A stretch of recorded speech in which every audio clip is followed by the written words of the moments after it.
अब हम चलते हैं हमारी दूसरी वाली किताब जिसका नाम है एट जीरो, जिसका हम फर्स्ट चैप्टर पढ़ रहे हैं, जहां पे डॉक्टर जो विटाली को बहुत ज्यादा ब्रंट मिल रहा है। पूरी दुनिया से लोग बुरा भला उनके बारे में बोल रहे हैं। वो कह रहे हैं कि अरे ये ऐसे झूठी मूठी किताब है, ऐसे कोई डॉक्टर ह्यूलेन हवाई स्टेट हॉस्पिटल कुछ ऐसा नहीं है। All those things they are trying to tell, but doctor Joe Vitale sell through कर रहे हैं। उनको बहुत बैड लगा कि कैसे मेरी अपनी कम्युनिटी मेरे अगेंस्ट खड़ी हो गई है, मुझे ईमेल बैन कर दिए। बट उनको पता था, बिकॉज उनको डॉक्टर ह्यूलेन ने पहले ही बता दिया था, the shit will hit you know through the fan. So वही उनके साथ अभी हो रहा है। वो वाला फेज उन्होंने बताया कि देखो इस तरह भी हुआ, लेकिन कैसे ये सेल थ्रू हुए और जिंदगी में कितनी आगे बढ़े इसके बाद। सो या लेट्स रीड इट। हाँ अंजलि, ओके, यस Yeah, सच। yeah. हाँ जी। So I had a dear friend से हमको पढ़ना है। Okay. सो डॉक्टर जो विटाले बोल रहे हैं ये, I had a dear friend. उन्होंने भी इनको बहुत धोखा दिया। हाँ जी। I had a dear friend, a man I had coached, assisted, helped, advised, and inspired, who had been suffering financially. He had few online business skills, but I liked him, his creativity, and his sense of humor. I saw potential in my helping and working with him. I gave everything at no charge to help him so that he could get on his feet. I helped him create an online business and an email list. I helped him with products and marketing. I paid him for helping me at special events, even when I lost money to do so. He was grateful and showed it, often kissing my cheek when he left my presence and saying, "I love you, Joe." In 2009, I was heading to Russia for a series of speaking engagements and invited him to come along. He got a free first class trip and I got a companion. He also agreed to help me on stage because speaking for days at a time can be exhausting. It was a win win. Although we both had fears about Russia from all the stories of nuclear attacks we heard when we were growing up. Talk about data. We packed our bags, took a deep breath, and flew to the other side of the planet. या तो यहाँ पे doctor Joe विटाले बोल रहे हैं कि उनका एक बहुत पुराना दोस्त था, बहुत डियर फ्रेंड। दोनों साथ रहे और उनको वो बड़ा इंटरेस्टिंग पर्सन लगता था, उसका सेंस ऑफ ह्यूमर अच्छा था और दोनों बहुत अच्छा वक्त बिताते थे, मजे करते थे, बहुत अच्छे फ्रेंड थे, एक दूसरे के लिए खड़े होते थे। तो डॉक्टर जो विटाले कहते हैं कि वो अपने बिजनेस में बहुत स्ट्रगल कर रहा था और मैंने उसको खड़ा किया अपने बिजनेस में। उसका एक बहुत बड़ा ऑनलाइन पोर्टल बनवाया जहाँ पे उसका ऑनलाइन बिजनेस आगे गया और हर एक तरह से मैंने उसकी मदद करी। और फिर उन्होंने कहा कि like he was a nice guy. मुझे उसका प्रेजेंस भी बहुत अच्छा लगता था और वो मुझसे इतना प्यार करता था कि जब भी हम लोग मिलते थे और जब वापस अपने अपने घर जाते थे तो हमेशा मेरे चीक्स पे, मेरे गाल पे किस करके बोलता था, आई लव यू जो। तो इस तरह का उनका रिश्ता था। उसके बाद जब ये किताब रिलीज हुई थी, जीरो लिमिट, पिछली वाली जो हमने पढ़ी है, उसके बाद डॉक्टर जो विटाले को रशिया जाने का मौका मिला और वहां पे बहुत सारे कॉन्फ्रेंसेस और स्पीकिंग एंगेजमेंट थे, उनको स्टेज पे बोलना था और वो सब। तो उनको यही लग रहा था कि कभी कभी बहुत थक थक जाता है इंसान सुबह से लेके शाम तक लगातार बोल बोल के। तो उनको लग रहा था कि मैं इस वाले फ्रेंड को ले जाऊं। तो उन्होंने उस पर्सन से पूछा कि आप मेरे साथ रशिया चलोगे? तो वो तो बहुत एक्साइटेड हो गए, उन्होंने कहा हाँ बिल्कुल। तो डॉक्टर जो विटाले को भी लग रहा था कि चलो मुझे भी एक सपोर्ट मिल जाएगा कि अगर बोलते बोलते हम थक जाए या कुछ हेल्प भी चाहिए होती है इधर उधर। और फिर एक कंपेनियन हमेशा बेटर होता है जब आप इतने दिनों के लिए जा रहे हो और इतने बड़े मिशन पे जा रहे हो, है ना, क्योंकि उनकी लगातार रोज स्पीकिंग एंगेजमेंट्स थी रशिया में। तो प्लस फिर उन्होंने कहा कि मैंने अपने उस फ्रेंड को मैंने कहा कि देखो तुमको ये भी, और फर्स्ट क्लास का टिकट दिया, because doctor Joe विटाले first class travel करते थे, ऑलरेडी सेलिब्रिटी थे उस टाइम। तो उस पर्सन को भी फर्स्ट क्लास का टिकट किया। साथ में उन्होंने सोचा कि वहां पे रहेंगे तो बहुत इजी हो जाएगा, बिकॉज बिल्कुल अननोन कंट्री थी और डॉक्टर जो विटाले भी रशिया पहली बार जा रहे थे।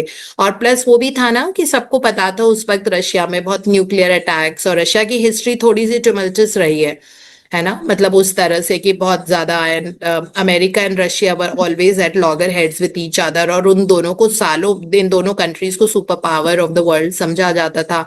रशिया वैसे भी डेमोग्राफी में एक बहुत बड़ी कंट्री है ना, तो उस वक्त बहुत ज्यादा वो चल रहा था कि अच्छा रशिया में ये तो नहीं है, वो है, बहुत न्यूक्लियर अटैक होते हैं, तो उन्होंने एनी हाउ ये सोचा कि आई विल टेक हिम, और वहां पे ये दोनों गए। और मतलब ये तो सारा वो बोल रहे हैं कि डेटा ही था उनके दिमाग में कि पहले रशिया ऐसी कंट्री रही है और ये सब है ना, तो हल्का फुल्का सा जो फियर होता है वो था। लेकिन फिर भी इन्होंने कहा कि नहीं, लेट अस जस्ट गो, और वो फिर रशिया दोनों आए। हाँ जी। Okay. Russia was Russia was no picnic. The schedule was cruel, nearly torturous. The moment we landed, I was taken directly to a television show in Moscow without time to shower or shave.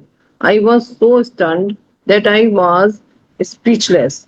Because of the contract I knew I had to do everything the Russians asked of me.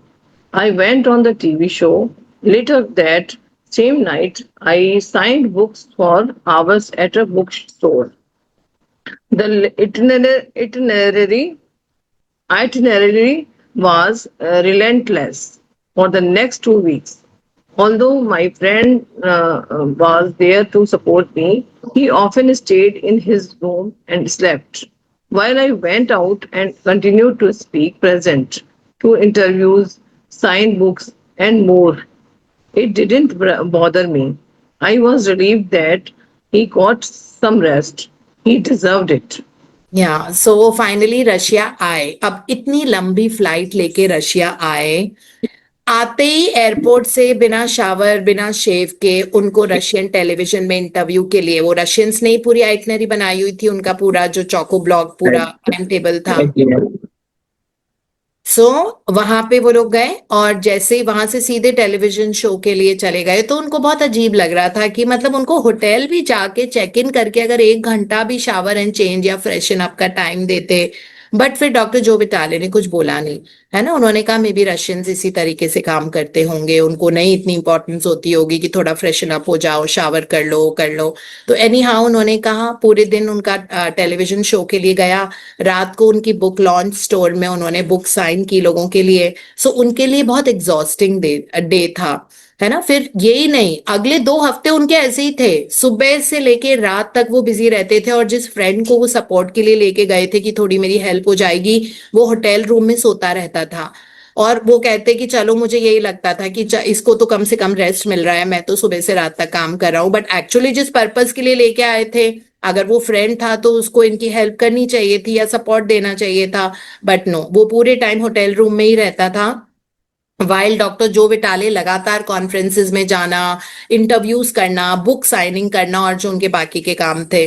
तो कह रहे थे कि उन्होंने choose किया था कि मैं बॉदर्ड नहीं होऊंगा कि मेरा फ्रेंड इस तरह से बिहेव कर रहा है, तो मुझे बस ये था, मैं मन में ये सोच रहा कि चलो उसकी कम से कम नींद पूरी हो रही है, दैट वे। हाँ जी। Even leaving Russia was an escape from hell. We discovered our visas were expiring before our trip ended. Someone had screwed up our paperwork. Our travel documents were not in order. I felt like we were in a bird war movie. It was unreal. The American Consulates. consulates told my friend to do whatever it takes to get out of the country by midnight. It was harrowing. We were taken through backcountry roads, were driven through military checkpoints in Russia, were constantly showing our passports, and were finally dropped off in the woods in Finland. Right before midnight, just minutes before our visas expired, we still had to get to Helsinki and find new flights back to the United States at great financial cost to me. And good Lord, it wasn't easy. या सो जब मतलब 2 हफ्ते हो गए, उसके बाद इनको पता लगा कि डॉक्टर जो विटाले को कि किसी ने कहीं कुछ धोखा किया है हमारे साथ। उनको ये पता लगा कि हम दोनों के वीजा एक्सपायर हो रहे हैं, है ना। और मतलब while they were still in Russia वो तभी एक्सपायर हो जाएंगे इस तरह से। और उनका कोई पेपर वर्क कंप्लीट नहीं था, उनकी फाइल कंप्लीट नहीं थी। उनको गूफअप समझ में आ गया कि किसी ने कुछ ना कुछ किया है उनके सारे ट्रैवल डॉक्यूमेंट्स को लेके, है ना। तो वो कह रहे थे कि मुझे इतना हैरोइंग ये वाली पूरी सिचुएशन लग रही थी, मुझे लग रहा था कि मैं किसी वर्ल्ड वॉर मूवी का कैरेक्टर हूँ, लिटरली। मतलब उनको ये वाली फीलिंग आ रही थी। सो उसके बाद जो उनके जो वहां पे हर कंट्री में कॉन्सुलेट्स होते हैं ना, जो अमेरिकन एम्बेसी, तो जो रशिया में अमेरिकन एम्बेसी थी, उन्होंने बोला दैट अब किसी भी तरह से, क्योंकि आज वीजा की लास्ट डेट है, तो मिडनाइट के पहले इनको रशिया से हटाना पड़ेगा। बिकॉज बिना वीजा के अगर रशिया में रहते तो लिटरली बहुत ज्यादा it is a very serious issue. तो उनको किसी तरह अमेरिकन कॉन्सुलेट ने कहा कि नहीं, आप लोग क्योंकि अमेरिकन हो तो हम रात को 12 बजे के पहले आपको इस कंट्री से निकाल के आपको नेबरिंग कंट्री में। तो जिस तरह से मतलब उनको इतनी टेंशन हो रही थी। और फिर उसके बाद बाय रोड उनको वहां पे ले जाया गया, अलग अलग मिलिट्री चेक पॉइंट थे, बिकॉज वो बहुत वॉर जोन था रशिया। तो अलग अलग मिलिट्री चेक पॉइंट रशिया में कॉन्स्टेंटली उनको पासपोर्ट दिखा दिखा के उनको नियर बाय कंट्री के जंगलों में छोड़ा गया, फिनलैंड। ऑब्वियसली रशिया वाले लोग उनको अमेरिका तो नहीं छोड़ के आएंगे ना। उन्होंने अपने देश से उनको बाहर जैसे तैसे निकाल दिया, जो एक्चुअली फेवर किया, है ना। अमेरिकन कॉन्सुलेट वालों ने, क्योंकि अमेरिकन थे, तो उन्होंने ये फेवर किया कि उनको फिनलैंड भेज दिया, जो उसकी बिल्कुल नेबरिंग कंट्री है, कि कम से कम अब वहां पे चले गए, बिकॉज वहां के बाय लॉज और वो सब इतने स्ट्रिक्ट नहीं है जितने रशिया के होते हैं। तो वो फिर फाइनली फिनलैंड में गए, बट वुड्स में थे, लाइक अ जंगल, लाइक वहां पे थे। उनको समझ में ही नहीं आ रहा था अब क्या करें। और लिटरली रात को 12 बजने के थोड़े मिनटों पहले ही वो पहुंचे, क्योंकि 12 बजे के बाद उनका वीजा एक्सपायर हो रहा था, तो वो वैसे भी रशिया में नहीं रह पाते, और होते भी तो they could have got gelled, like that. So finally वहां पे गए, मिनट्स बिफोर उनका वीजा एक्सपायर हुआ, तो वो दूसरी कंट्री में एटलीस्ट बॉर्डर क्रॉस कर लिया उन लोगों ने, लाइक रशिया का। सो अभी भी उन्होंने बोला कि हमको हेलसिंकी जाके, जहां से जो नियरेस्ट एयरपोर्ट था, वहां से फ्लाइट फिगर आउट करनी थी कि वो वापस अमेरिका जा पाए। और उनको पता था दैट बहुत बड़ी फाइनेंशियल कॉस्ट आने वाली है। एक तो उनके पास वीजा नहीं था, अब फिनलैंड भी तो जाने का वीजा नहीं होगा, पता नहीं, मतलब बिल्कुल ही नहीं था फिनलैंड तो जाने का, उन्होंने सोचा नहीं था। बट उनको लगा कि चलो अब कैसे करते हैं। सो इसीलिए डॉक्टर जो विटाले यहाँ पे बोल रहे हैं कि good Lord, it was not easy, मतलब बिल्कुल आसान चीज नहीं थी। हाँ जी। But that wasn't the real shit. Once we returned home safely, my friend had a meltdown of some sort. Within 72 hours of getting home, he sent me an email with an unexpected and totally fabricated bill for the prior 2 years. Everything he had done gratis as my friend, all because he felt in debt to me, was on the invoice. He said I owed him money and lots of it. I could not believe it. या so the shit was hitting doctor Joe Vitale. तो वो अब जैसे तैसे America वापस आए। और जैसे अमेरिका वापस आए, 72 घंटों के अंदर अंदर, यानी कि 3 दिन के अंदर अंदर, उनका जो फ्रेंड साथ में गया था उसका कुछ बिजनेस में लॉस हुआ। और वो मतलब एक्चुअली उसने इनके साथ धोखा किया और इनको एक फैब्रिकेटेड झूठा मूठा बिल बना के दिया। और ये कह के कि पिछले 2 साल में मैंने आपके ऊपर इतना खर्चा किया है, उन सब के पैसे मुझे चाहिए। और वो बिल्कुल टोटली अनएक्सपेक्टेड तो खैर था ही, है ना। ये कितनी छोटी चीजें होती है कि वहां पे तुमको खाना खिलाया, उस होटल में ठहराया, या तुम उस मेरे ओकेजन में आए वहां पे ये किया। तो डॉक्टर जो विटाले तो बिल्कुल शॉक्ड कि ये क्या हो रहा है मेरे साथ। पहले तो रशिया में, उसके बाद वहां पे किसी ने ट्रैवल डॉक्यूमेंट गुफ अप कर दिए थे, उसके बाद और वहां पे ये वाला जो फ्रेंड था वो होटल में पड़े पड़े बस सोता रहता था, वो इनके साथ आता ही नहीं था। और ये वही फ्रेंड था जिसका बिजनेस उन्होंने उठाया था, जिसको सिखाया पढ़ाया समझाया था, जिसने ये वाला धोखा किया, है ना। और फिर उसके बाद जब वापस आए तो उसी फ्रेंड ने 2 साल का एक इमेजिनरी मनगढ़ंत एक बिल दिया और कहा कि डॉक्टर जो विटाले को कि तुम इतना पैसा तुमको मुझे वापस देना है। और उसकी इनवॉइस भी दी और उसमें छोटी छोटी चीजें लिखी हुई थी, है ना. And doctor Joe Vitale said that I could not believe उसने मेरे साथ ऐसे किया है. या सो ये बाकी हम कल पढ़ेंगे. आज हम इतना ही पढ़ेंगे. Thank you Anita, thank you Anjali, sorry Anjali ji, for reading so beautifully. And God bless you. And Thank you हर so महीने much. पर दिया करो आप अपना रीडिंग स्लॉट. या मैम मैं थोड़ा लेट हो गई इस बार क्योंकि कोई कहीं और बात नहीं. बिजी थी एंड इस बार हाँ. रह गया क्योंकि 27 अगस्त को मेरे हस्बैंड का बर्थडे है तो मैं सोच रही उसी का हाँ, स्लॉट लूंगी. बात नहीं. But but it's okay ma'am, मुझे चांस मिल जाएगा फिर भी. इट्स आई हाँ, होप सो. और क्या. Birthday thank you month so होता है. मच. बर्थडे ने बर्थडे मंथ होता है. August is the birthday month. Thank you so yeah. Much ma'am. Thank you. Thank love you, you thank ma'am. you, thank you so much. Thank you. So this is how much we are going to read today. सो देखो life ऐसी भी होती है ना, unpredictable. Doctor जो बेचाले जो सिर्फ clean कर रहे थे इतने सालों से, 2005 में मिले थे वो डॉक्टर ह्यूलन से. तब से उन्होंने सीखा था कि किस तरह से अपने सबकॉन्शियस, अपनी यूनी ही पिली को लगातार क्लीन करते रहें कि जो भी उसके अंदर garbage, toxic energy, negative energy है. और वो बहुत डिलीजेंटली कर रहे थे.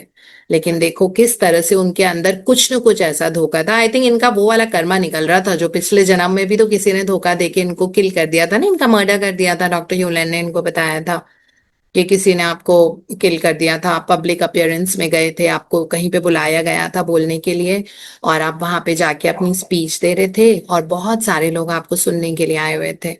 और जब जैसे ही आपकी स्पीच खत्म हुई और एकदम से आपको लोगों ने प्यार से क्राउड किया है ना, सब आना चाहते थे मे भी उनके ऑटोग्राफ लेने, फोटो खींचने, लेकिन उनका मर्डर कर दिया था किसी और. वो उनका लास्ट डे, वो उसमें उनकी डेथ हो गई थी.